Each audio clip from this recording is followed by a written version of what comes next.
After acres away, just got done setting up 1875 Lund Impact. This customer's got quite the setup, so we can go through this in pretty good detail so you guys get a good idea on what he did and maybe some ideas for yours. Stay tuned. All right. Well, these white screens kind of make it awkward, and I don't want to mess with the customer's screens too much, but he's got a 12S MSI on the console, Gen 4, and a 10 right next to it. Up front, he's got two 10s. As you can see in the screens, we got the 360 and the Mega Live.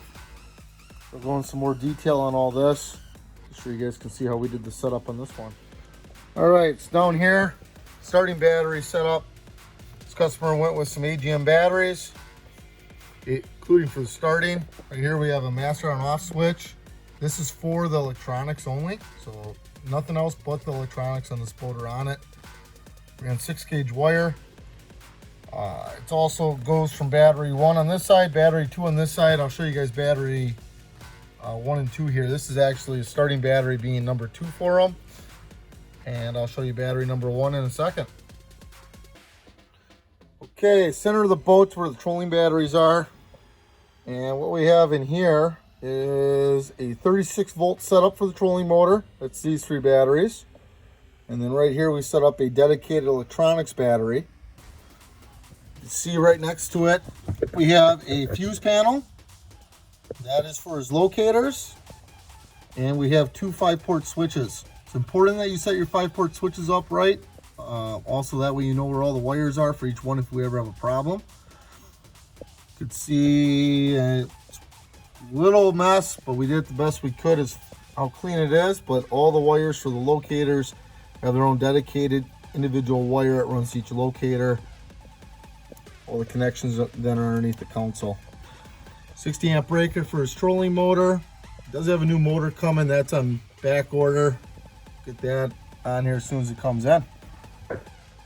On his console here, we also set up a second spot for his live. He wanted the live set up in 2 spots on the boat so he can move it.